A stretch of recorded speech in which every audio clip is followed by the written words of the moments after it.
Recebendo aqui o nosso amigo Arthur Otto Nilbur, o Queco, que está de férias. Ele está de férias e é um ouvinte aqui da Rádio Cidade, ouvinte do jornalismo aqui do Rádio Revista, dos demais programas jornalistas, do esporte também. É alguém que já faz um trabalho de recuperação de pessoas viciadas, pessoas que precisam de tratamento relacionado ao uso de entorpecentes. Ele vai falar sobre este assunto com a gente, desse trabalho voluntário que ele faz. Tô curioso aqui para saber como é que começou isso. Bom dia, Queco, tudo bem? Bom dia, Dirley. Bom dia, Rodrigo. Bom dia, Valdomiro. Felipe. Eu cheguei no Matheus, que não chamei, né? Estou aqui no meu último, já estou retornando ao trabalho no dia de hoje, né? Você começa hoje? Na parte da tarde. Eu tenho o privilégio de ser servidor público, né? Então tenho um horário um pouquinho melhor. Sim. Primeiramente, cumprimentar aí a Rádio Cidade, né? Eu sou ouvinte diário, né? Quando eu estou em casa, estou na academia, sempre ouvindo, e ouço também os jogos, né? Eu sinto assim que o Rodrigo está com o semblante mais aliviado hoje, depois É verdade. O que conta é igual na vida. Um pouco mais paz e amor hoje. Paz e amor. E o Flamengo? Eu não vi o Flamengo. O Flamengo foi 3 anos. 3 anos. Flamengo foi só cumprir tabela. Cola 4. Foi tranquilinho. Então, agradecer ao espaço e, assim, como estamos comentando fora do ar, né?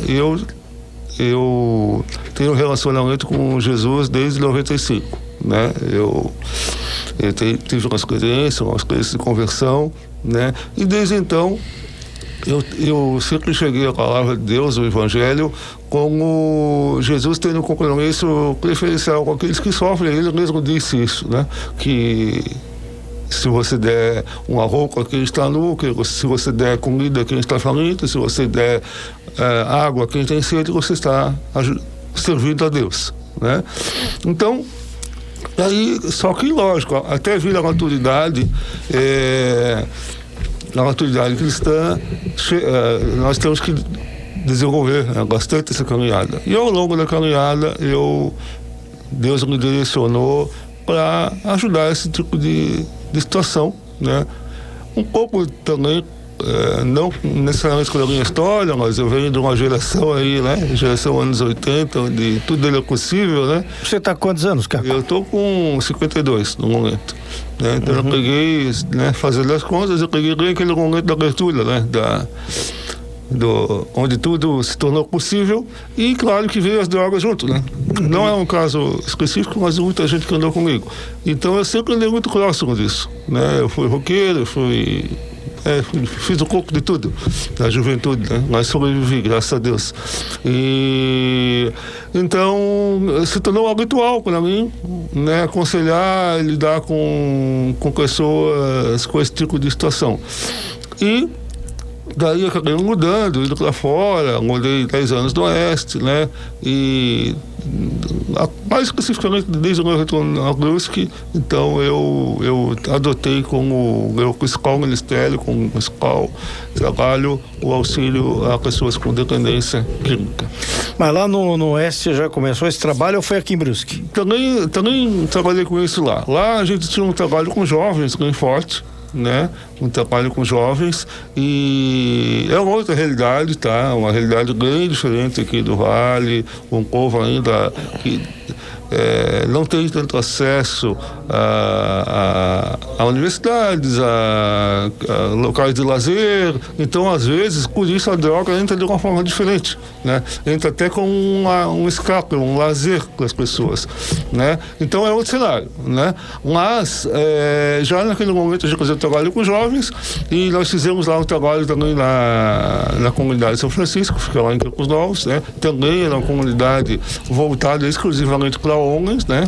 Fazer aqui um parênteses, né? É mais comum nós temos trabalhos voltados para homens do que para mulheres, né? Por quê? Porque a mulher, ela acaba não se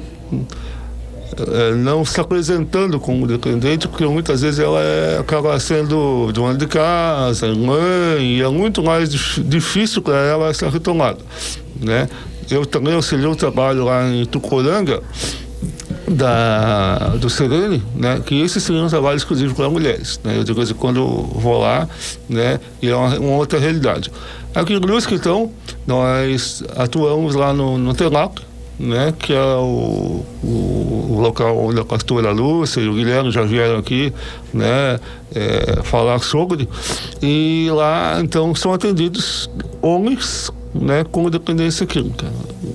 Lá não há nenhum tipo de filtro, digamos assim, no sentido de exclusão, né? Pegamos homens, adolescentes, né, até a mais avançada idade, e também é um trabalho voluntário, um trabalho que não é cobrado. Então muitas vezes chegam pessoas lá em situação de rua e coisas do tipo. E é claro que também chegam pessoas direcionadas pela família, e aí o custo é voluntário, a pessoa paga o que acha que tem que pagar, né? Porque o entendimento da pastora lá e do Guilherme é de que é um serviço que Deus implantou, então é mantido por doações, né? Você tem um número de pessoas que eu queria ter uma base disso, desse número de pessoas que são atendidas? Lá no nosso local, nós temos lugar para 25 pessoas. 25? 25 pessoas. Chega a lotar? Chega a lotar. Chega a lotar? Chega a lotar. Em geral está lotado, tá? Só que assim, daí antes da pandemia eram muito mais lugares, né? Mas em função da pandemia teve toda aquela questão do isolamento social, ou novas regras da vigilância sanitária. Então hoje nós temos no máximo 25 pessoas, 25 homens. Ocorre que eles não são obrigados a ficar lá, né? Não são obrigados.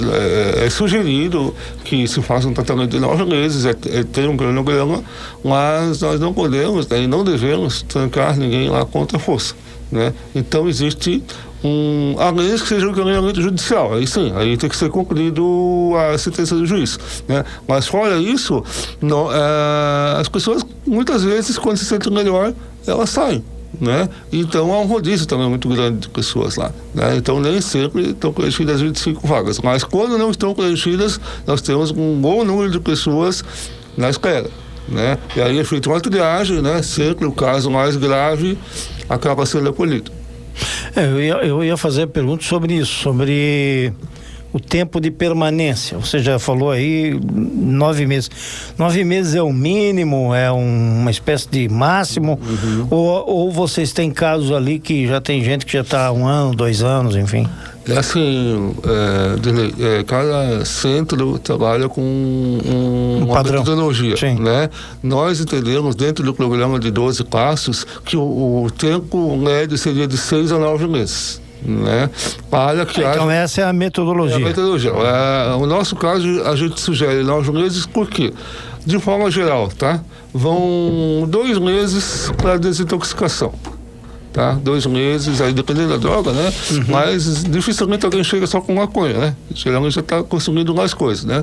Então, essa desintoxicação também, ela é feita paulatinamente, né? A pessoa não fica lá isolada, ela vai recebendo alimentação, vai recebendo, né, toda uma questão para que realmente o corpo se readapte ao normal, né, a vida sem droga. Depois da desintoxicação, nós temos um período de 3 meses para a formação da nova mente, né? Para a formação da nova mente, para que a pessoa, principalmente nós que somos cristãos, né, para que a pessoa entenda que ela precisa adquirir uma nova mentalidade, pensar em outras coisas, ter outros valores espirituais, morais, e os 3 meses seguintes, mais ou menos, né, seriam para a readaptação dela à saída, né? Daí tem momentos em que ela sai, né? Tem momentos em que aí são propiciados não só visitas, mas também saídas, né? E daí, nesse momento também se avalia se a pessoa está pronta ou não, né, para a reintegração, né? Claro que, né, não é um juízo, assim, não é feita uma sentença, é feita uma conversa, né? Se a pessoa, se a família acha, se a pessoa acha, normalmente O maior problema é a família já está cansada, né? Normalmente essa pessoa já chegou lá, né, numa situação muito ruim. Então é feita uma conversa e é recaminhada a pessoa. Nós temos aí, lá no TENAC, nós temos 3 casos de pessoas que não saíram, tá? Uma delas está no processo de saída, ela já faz em torno de 2 anos, né? 1 ano e pouco, e 2 senhores já de mais avançada idade que não têm condição de retornar, né? Então eles estão lá, né? É a vontade deles, né? Não é contra a vontade deles. Eles, né? É muito mais difícil, né? A pessoa de idade se readaptar, né? Até porque em geral é álcool, né? As pessoas de mais idade em geral é álcool, e o álcool destrói totalmente, né, a capacidade neuronal, né? Principalmente dos mais idosos. Então, mas não é regra, né? A regra é o nosso programa de 9 meses na entidade. E existe um acompanhamento pós? Existe acompanhamento pós. Você fala do 9 meses, né? Sim. 9 meses que é o trabalho que vocês fazem ali dentro. Sim. Mas depois a pessoa sai. Existe um acompanhamento pós isso? Nós temos acompanhamento através de um grupo de apoio que acontece toda sexta-feira, né? E daí a pessoa, novamente, né? Tudo é feito com base na vontade da pessoa, né? Se ela se dispõe aí e a ser acompanhada, a gente acompanha. Também nós mantemos contato com os médicos, né? Os psicólogos que atendem para ver se realmente a pessoa está seguindo, né? Mas a questão é que muitos são de fora também, então a gente acaba perdendo um pouco o contato, né? Vão para outras cidades e tal. Por Deus que tem um pouco essa característica, né? De eleger muitas pessoas, né? Muitas pessoas que vêm aqui trabalhar ou às vezes acabam vindo só mesmo com o tratamento. Mas é feito assim, a gente tem essa preocupação e, inclusive, essa é uma carência ainda do município, né? De nós não termos um trabalho pós, não fazemos o trabalho daí realmente de inserção da pessoa, né? Haveria essa necessidade. Nós temos né? Eu creio que possa ser mesmo uma ONG, mas não vejo com necessidade de ser público, né? Pode ser com auxílio do poder público, né? Mas um local onde a pessoa, depois da saída, né, do centro de recuperação, ela possa permanecer ainda sob tutela uns 2 meses, algum lugar para dormir e que seja encaminhado para o trabalho. Essa questão realmente não existe e é um gap muito grande que a gente sente, né? Porque é feito toda uma desintoxicação com a pessoa, todo o trabalho, e daí ela vai lá para fora, tem toda a dificuldade dela mesma se apresentar para o trabalho, a autoestima dela não tá recuperada totalmente, né? E é isso. Não sei se essa é a palavra que pode ser utilizada. Sim, exatamente essa palavra. Acolhimento, né? Que é meio que uma característica dessas instituições. Tem o Betânia também, que faz o mesmo trabalho. Tem outras aqui em Brusque também. Vocês o TEMAP é TEMAP, né? Sim. O TEMAP nunca pensou em fazer uma parceria com o governo municipal? E aí eu quero lembrar aqui que o governo do André Weck, ano passado, Valdomiro, me ajuda aí, o Rodrigo não está aqui agora, fez com uma empresa lá do Oeste. Do Oeste, isso. Lá de Descanso. Será que não? Por que não se faz com alguém? Acho que não é Descanso, Paulo. Deixa eu ver se é Descanso. Maravilha. É maravilha. É naquela região ali. Ali perto de Chapecó, ali no extremo oeste. Será que não se faz com o TEMAP, por exemplo, por conta desse método? Vocês têm um método de 9 meses?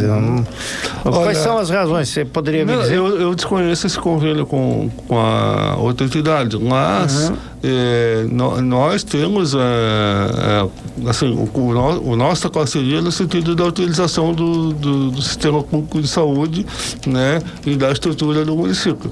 Eu não vejo nenhum óbice, né, para que seja feito um convênio, né, porque basicamente todas As clínicas, elas têm um viés espiritual, né, religioso, e o cronograma é de 6 a 9 meses, sempre. Né? Muito raro que haja uma entidade que faça um trabalho. Até existe. E aqui, do ponto de vista jurídico, está em condições de fazer parceria? Sim, é uma questão jurídica, com o CNPJ, tudo certo. Né? E eu até fica aí a ideia, né? Quem sabe possamos conversar com o prefeito para potencializarmos isso, né? Eu sei que não são todas as entidades que são regularizadas, né? Nós temos aí, e eu não critico, às vezes a pessoa também não, né, o local lá não tem condição e enfim, não tem estrutura, né? E o TENAC existe mais de 20 anos, então acho que a coisa foi evoluindo, né? 20 anos. 20 anos. O Pastor Quirino, né? Que ele já é falecido. Faz uns 2 anos que ele faleceu, mais ou menos, né? 2, 3 anos. Foi quem idealizou. Idealizou. Eu não conheci pessoalmente, conheci só a pastora Lúcia. O pastor Quirino, ele tem uma história de superação muito legal, assim. Ele foi usuário e traficante, né? Lá em São Paulo. E daí teve uma conversão genuína e parece que foi até dentro da prisão, e a partir daí ele começou inicialmente em Porto Alegre, né, e depois o Deus que começou a fazer esse trabalho. Ele era um sujeito assim, muito apaixonado pela causa, né? Na época superlotava aí o TENAC, mas houve a necessidade de reestruturação, né? Por uma questão legal, obviamente, né? Tem que seguir os padrões legais. E por conta desse legado, né, do pastor querido, nós estamos aí atuando, né?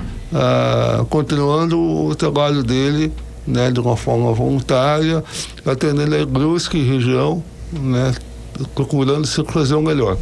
O Queco, sobre a questão da recuperação, como é que o Rodrigo até perguntou sobre o acompanhamento, né, posterior, como é que vocês têm visto o índice de recuperação? Existe uma incidência grande ou não de recaídas de quem acaba retornando para o vício ou retornando para um outro tipo de vida, ou a maioria consegue realmente, de fato, após esse acompanhamento, esse trabalho de vocês, sair dessa condição?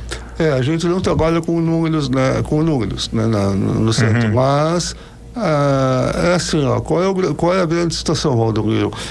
Não existe um momento de cura, um momento específico, uma data específica de cura do usuário. Sim. Uma vez dependente, você é sempre dependente. O que acontece é que você vai ser um dependente em abstinência, né? Então, ponto, né? Esse é o primeiro ponto. O índice de recuperação total, né, principalmente nesses centros como o nosso, que atende pessoas de diversas origens, digamos assim, né, ele é totalmente assim, aqueles que não têm nenhuma recaída é muito raro mesmo, né? A forma de a pessoa se manter é ela se manter envolvida justamente no trabalho como o nosso, né? Fazer o grupo de 12 passos, ir no Narcóticos Anônimos, Alcoólatras Anônimos, estar envolvida. E a gente tem um ditado, né? Um dia de cada vez, né? A pessoa com dependência, ela não consegue projetar daqui a um mês, daqui a 2 anos, 3 anos. Ela consegue ver que hoje ela não vai usar.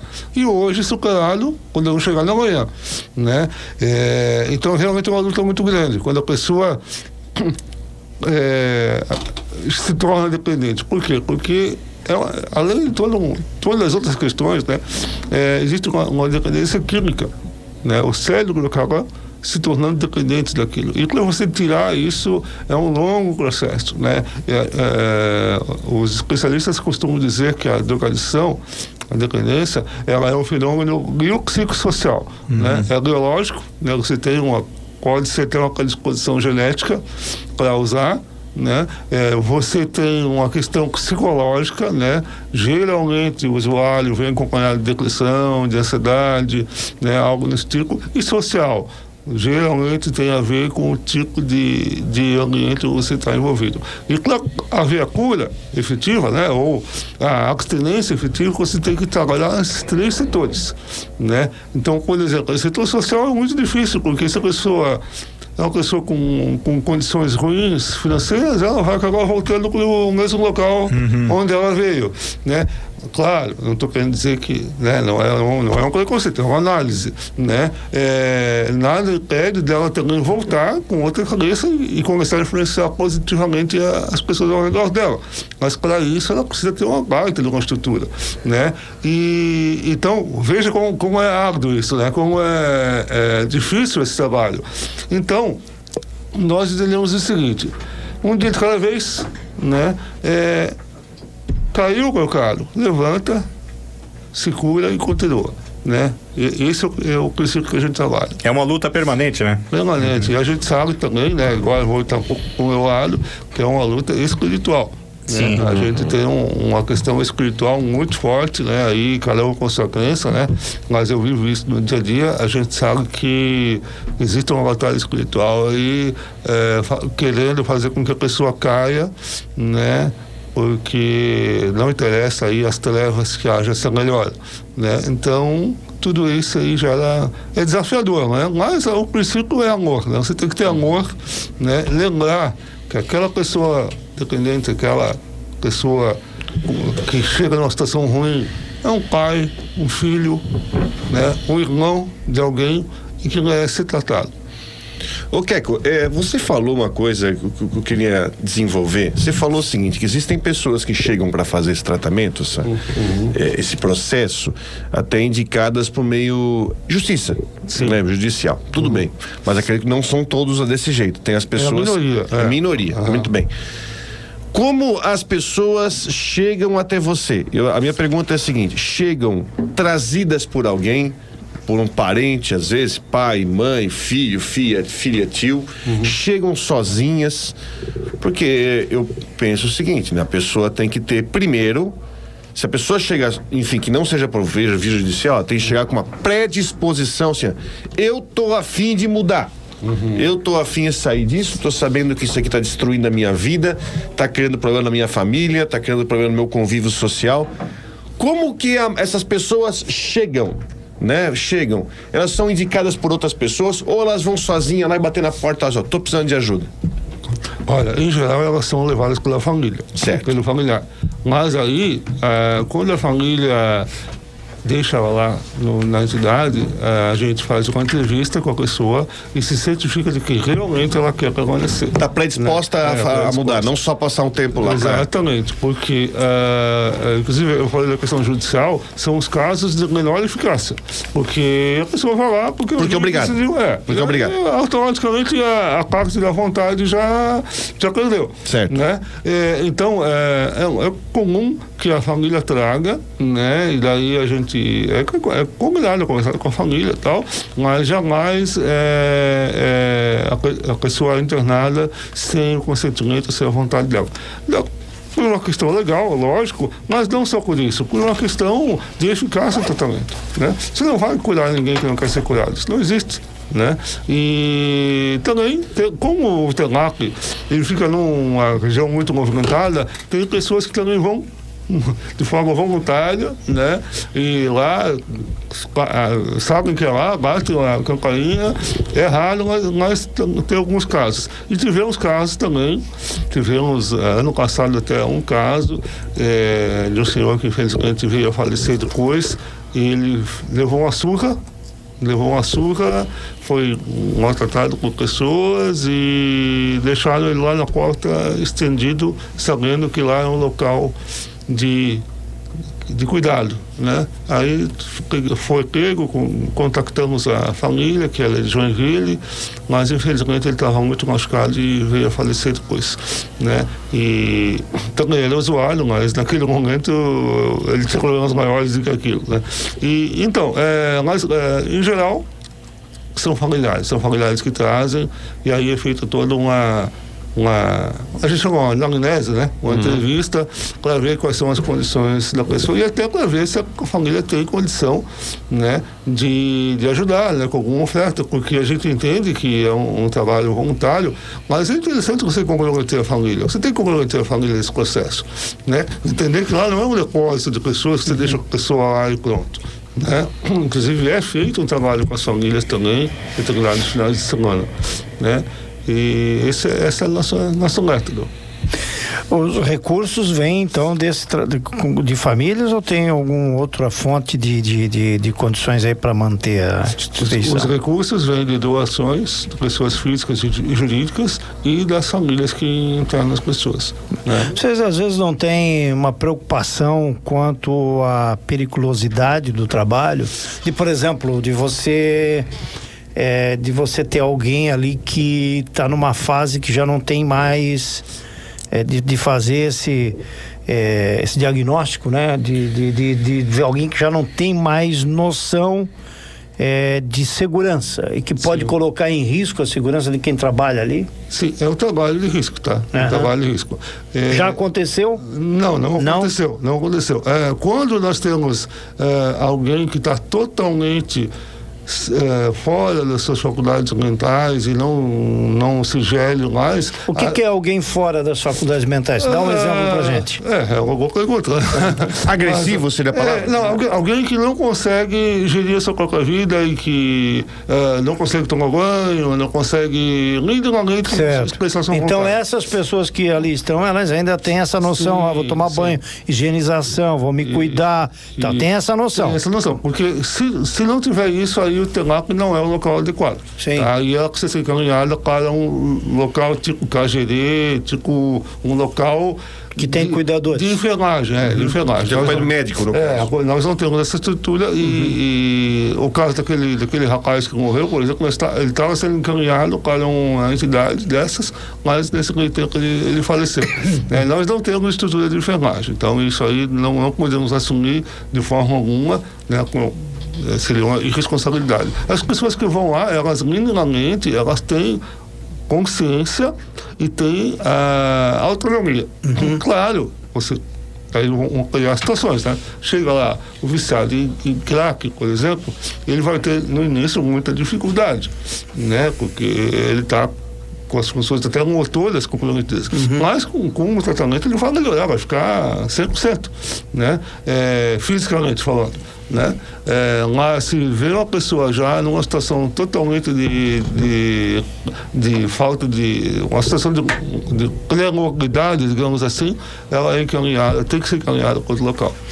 Você tem ali um quadro de dependência química e depressão ao mesmo tempo? Ou eu estou fazendo uma pergunta, eu sei que você não é da área, né? Não é médico, mas pela experiência, pela observação, acaba tendo essa condição de fazer essa separação, né?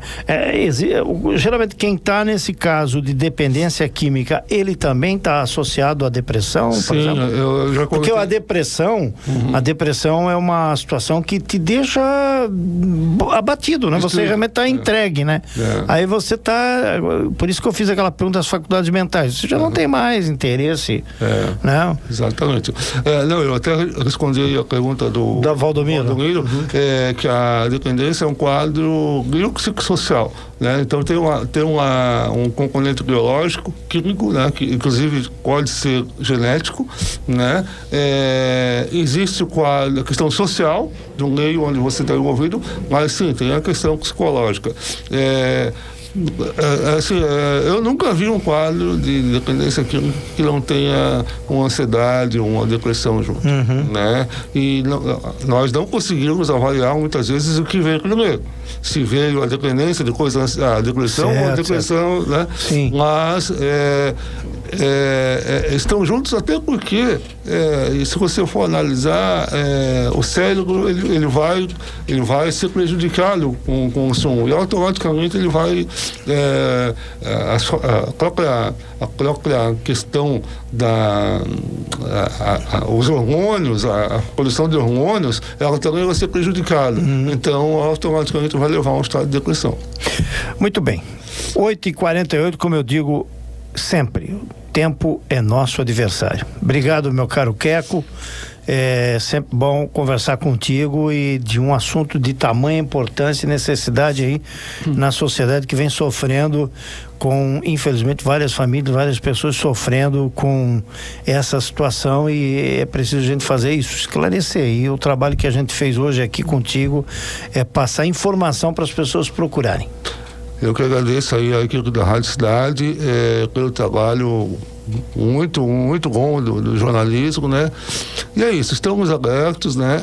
Os cultos, nós temos um culto aberto à comunidade toda quinta-feira às 19h30 lá no DENAP, né? Fora isso, aqueles que quiserem conhecer podem entrar em contato também comigo, né? Eu posso agendar as visitas lá.